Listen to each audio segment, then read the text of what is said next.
nodding by the fire, take down this book and slowly read and dream of the soft look your eyes had once, and of their shadows deep.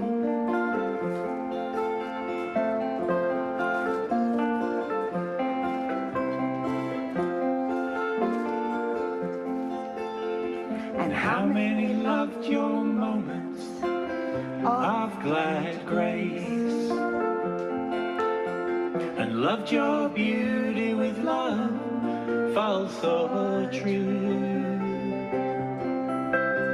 And one man loved the pilgrim soul in you, and loved the sorrows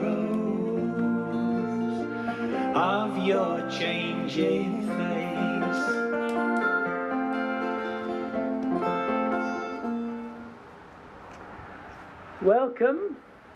Welcome to the garden at ArtSound. Our presentation is part of the Upstageing Festival for Canberra, which is showing the work of older Canberrans and their artistic achievements. We're to present a programme of monologues and short plays that were previously presented on radio here at ArtSound by ArtSound Radio Theatre and Paper Moon Radio Theatre, which goes out on a Sunday afternoon. In fact, this afternoon at 4 o'clock there will be an ArtSound Radio Theatre show. At the moment there are a series of shows on Shakespeare.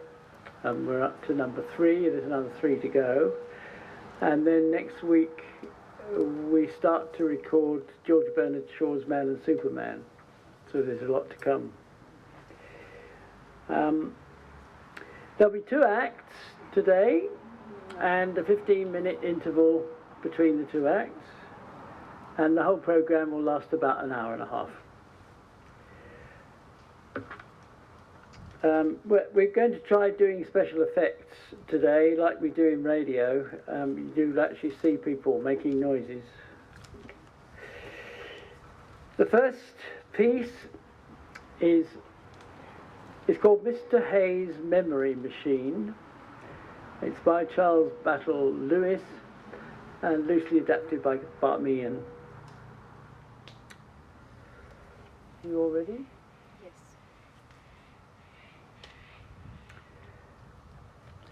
I look like an overgrown hedge, she says. Hair growing in all directions. Moustache drooping, eyebrows saluting the ceiling. I know I'm in dire need of pruning, but I simply don't have the time for it. Time is short. Time is of the essence. That's why I'm here, to see the, what do you call him? You know, the fellow you see about things that aren't quite right. I know the word. I had it before. Yes, that's it. How could I forget it? My wife says it's been coming on for some time, but I only noticed it last week when I forgot my own name at the company roll call. Never could remember other people's names, but when I forget my own, I thought, my word, this is odd. I mean, not remembering an easy name like mine, a name so familiar you couldn't forget it. So simple.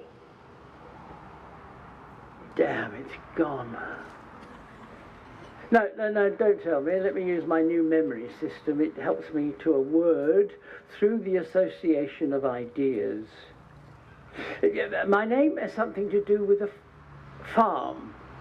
I know that. Farm, crops, grass, hay. That's it, my name is Hay. Yes, pleased to meet you as well. Yeah, anyway, the reason I'm seeing the the person you see when things aren't quite right, is because the other day Mrs. Hay told me to go to a department store and buy her...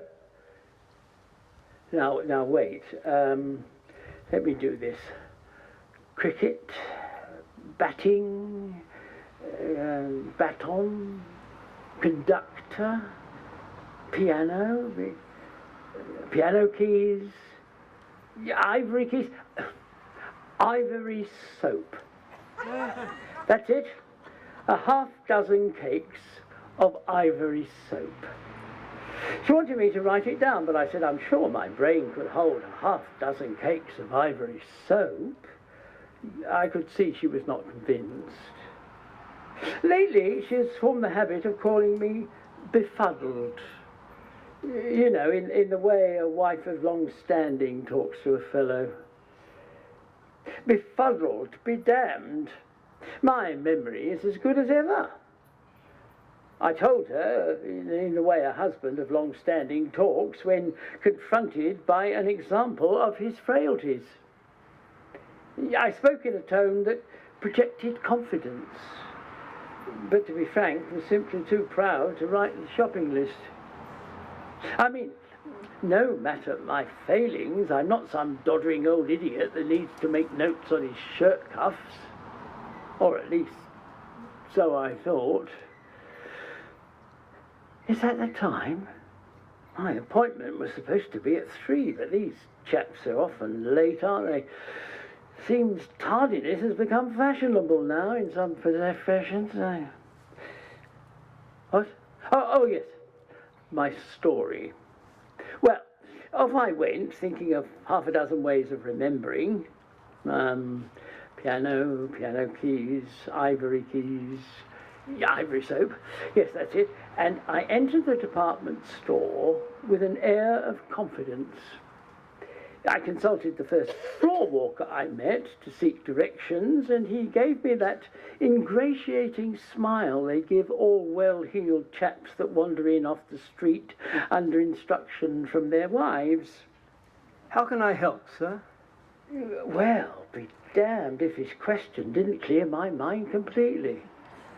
It totally collapsed my memory system and erased all the hard work I'd done on the way there. Quite annoying. Distressing, in fact, but I soldiered on. Yeah, I want to get some, something that floats. Ships? Toy department in the basement? No, it's not that. Life preservers, then. They're in the sporting goods department, 4th floor. I don't want life preservers or any other nautical wear, for that matter. Frankly, the man hadn't even the basic skill of observation his profession demanded. He would have noticed I was closing in on something. I mean, now I had a very clear image in my head. I want to buy 6 cakes. Bakery department, 6th floor. No, it's something that's in cakes. Caraway seeds.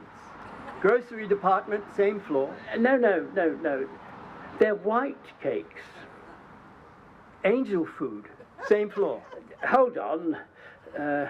This thing is advertised everywhere. Oh, why didn't you say so, sir? That's breakfast food. Same department. No. It's this thing that floats by a baby in the bath. A boat. Toy department, basement. And having returned to the discussion to where it began, and he wandered off in a manner that suggested he was confident the matter at hand had been resolved satisfactorily. Really, these store people can be quite frustrating. Frankly, I would rather have avoided them altogether, but what choice did I have? Big stores are a puzzle purposely designed to remind a man how small and inconsequential he is in the universal of domestic retail. So I was forced to accost another floor walker, and as I did, to both my surprise and joy, one of the words I wanted came to me. I want to know where I can get soap. What's that?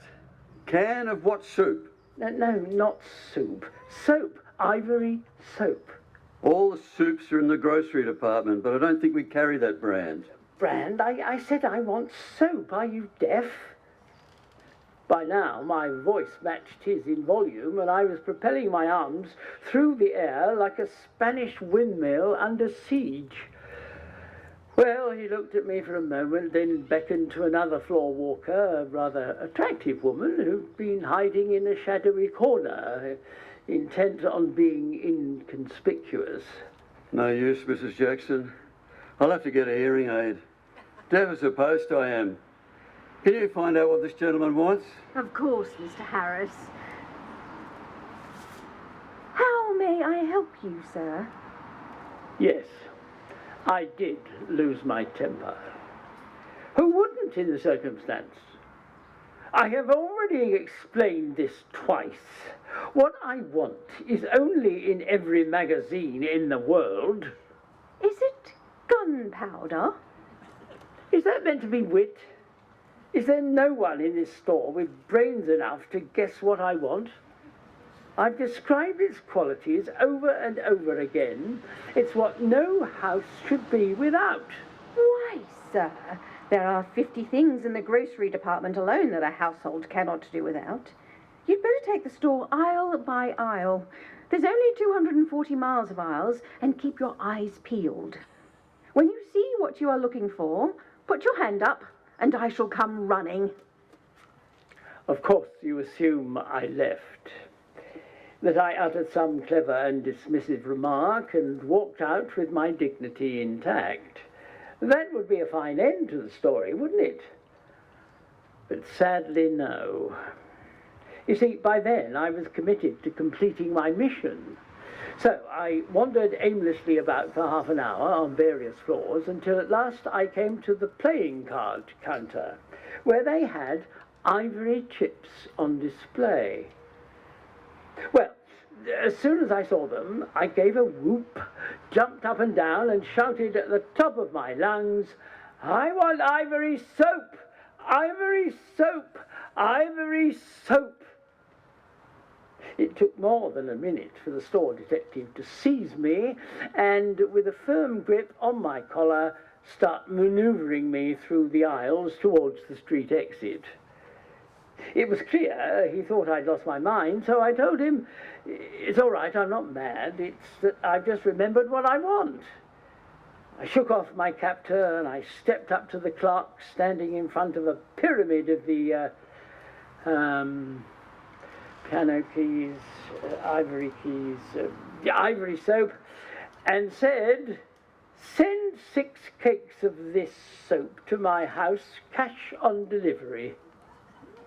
And with that I left the store, basking in triumph, and it wasn't until my wife asked me for the soap that evening that I remembered I'd forgotten to give them my name and address. So now you see why I have this appointment with the, that fellow who you see when things aren't going right, and why I'll be asking him to fix me up before it's too late, before I'm toastily lost in befuddlement. After all, nothing is ever going completely, and while there's life, there's soap, no, not that, Pope, faith, belief, hope. Yes, that's it. While there's life, there's hope.